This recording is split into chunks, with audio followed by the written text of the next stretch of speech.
Hi everybody, Matt back with you. Hope you're okay. A gorgeous day as we head towards December. Today I'm in Lightcliffe on the outskirts of Halifax. I've come to the old St Matthews Churchyard, and the reason I'm here today is to look for the final resting place of a famous person who came from here. Now, between Halifax and Lightcliffe is Shibden and Shibden Hall, which has become quite famous recently thanks to the BBC TV series Gentleman Jack, which pushed Anne Lister's name back out into public knowledge. But Anne Lister's partner was from here, and she was called Anne Walker, and the two Annes are often regarded as the very first official lesbian couple. Anne is buried here at St Matthews, and this sign here also said there are other characters who were portrayed in Gentleman Jack buried here. However, it is autumn, leaves have fallen, so I'm not sure quite what we'll find, but we'll have a look round and see what's here.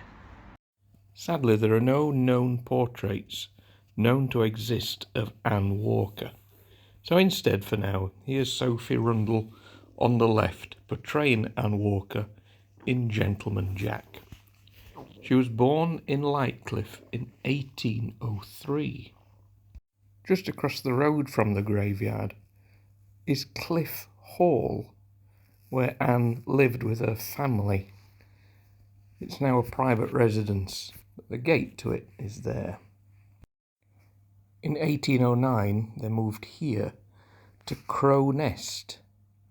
Again, these are the gates to the Crow Nest estate. However, the building no longer exists. The gatehouse is all that remains today.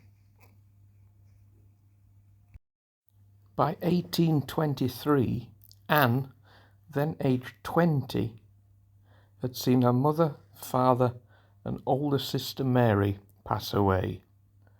Her sister Elizabeth had married and moved away, so the estate belonged to her brother John, though he then passed in 1830 and Anne inherited Crow Nest. She moved to a building on the estate called Lidgate and began to see Anne Lister of Shibden Hall around 1832. Anne had moved into Shibden Hall in 1815, and soon both Annes were living at Shibden Hall. In 1834, whilst in York, on an Easter Sunday, they got married. So both Annes are married in Britain's first known lesbian wedding. Whilst travelling abroad, Anne Lister passed away in 1840 at the age of 49. By 1843, Walker was experiencing poor mental health. She'd had previous bouts of depression. Some of these were thought to be caused by the conflict between her sexuality and her church. By 1948, she was back in Lightcliffe and passed away at Cliff Hall in 1854.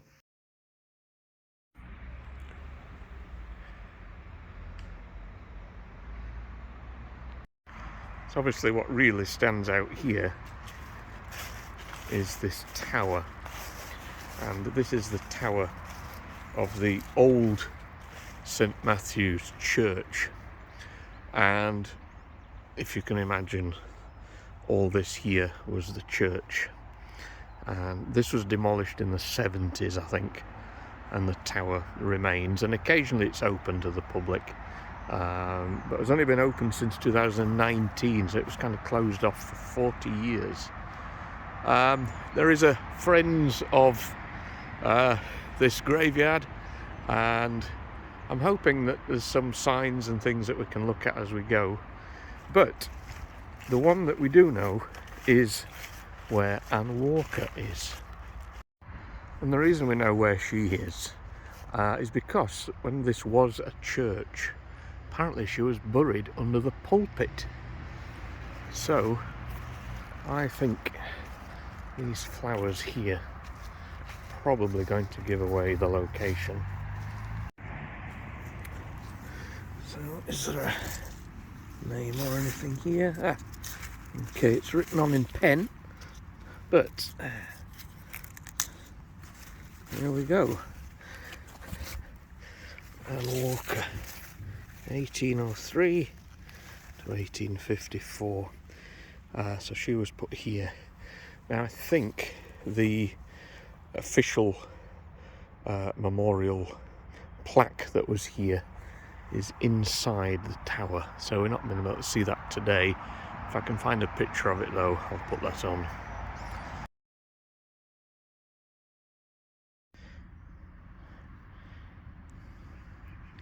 There we go, just remove those for the picture.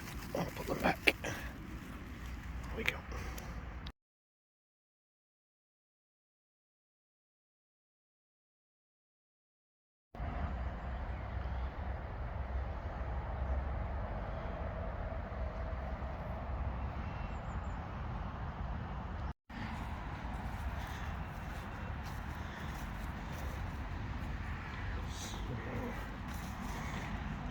If this is a marker suggesting anybody is here, let's have a look.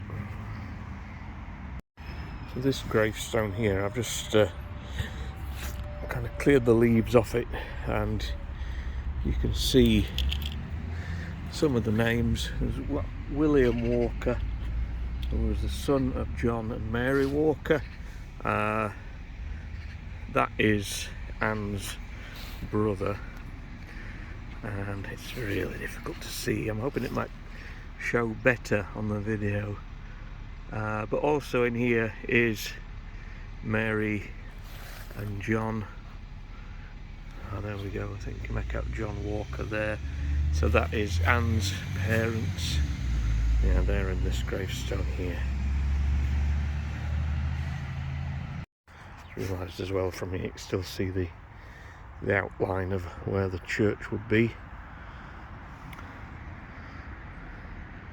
Now the houses that Anne lived at were obviously huge mansion houses. Cliff Hill is one of them, and it's through there. They're all either now long gone or private. You can see that one's very sealed off, and there's another one further up, and the new St Matthews Church is that one there. Okay, so we've got some info on the tower here, and you can see there is the church, originally built with money provided by William Walker. So again, we've got the Walker family of Crownest. That's the other house further up where there's now just a gatehouse, and Cliff Hill is just opposite here.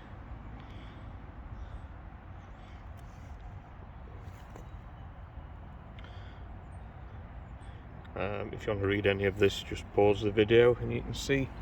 There we go, it's a look inside the church.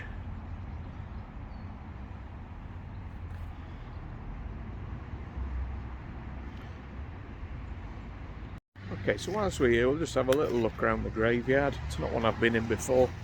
Not sure who else we'll find. There are numerous gravestones linked with the Walker family and Lister herself. But like I say, they're all covered in leaves today. But there is a map available, and if you wanted to do this yourself, you can look at the map and pinpoint where those graves are. But for finishing off today, we'll just have a wander just to see what's here. Okay, wake up, mate. The graves that are linked to Walker, I've got these sticks in. I can't pretend to know who they all are, but I'll show you those at least. So Susanna, wife of James Hinchcliffe, James and Hannah, another Walker. Oh, of Lidgate. Now that's interesting. Lidgate is where Anne Walker ended up living in the near the end of her life, and after Anne Lister had passed away.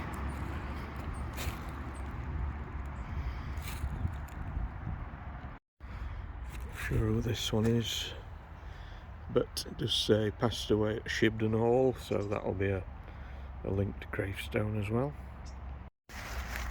Some interesting names. John Taylor, Sucksmith of Halifax, the name.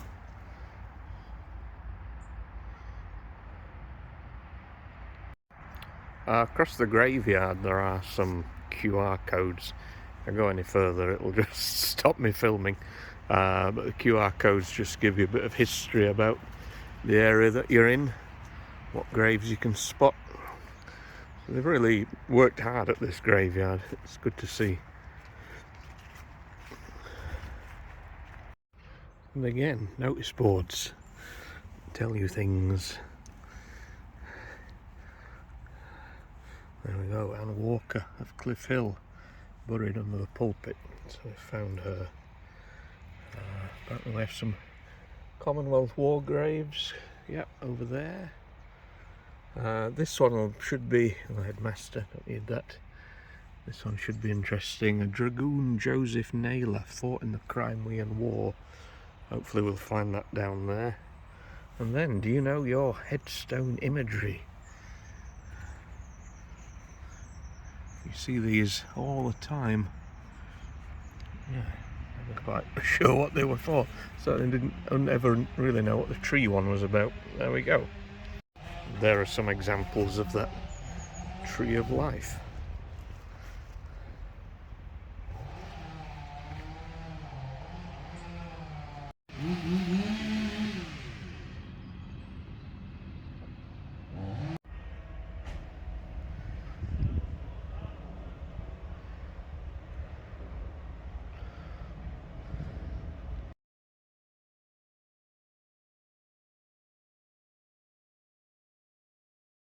So whilst I was looking at that gravestone, I just had the secretary of the Friends of the Graveyard walk through. I've been chatting to her for about an hour.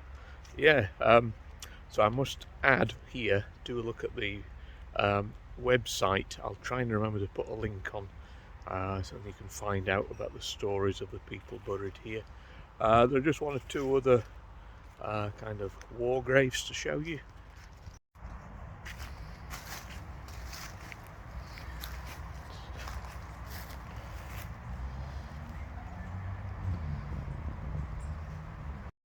So earlier on I mentioned Sucksmith of Halifax. Here is another one, which is quite interesting. South Wales borderers, 1920. Across this side we have another.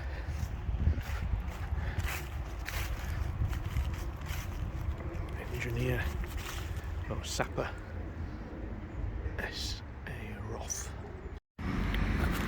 Another one just here, but can't see all the names unfortunately, but the twin brother killed in the Crimean War.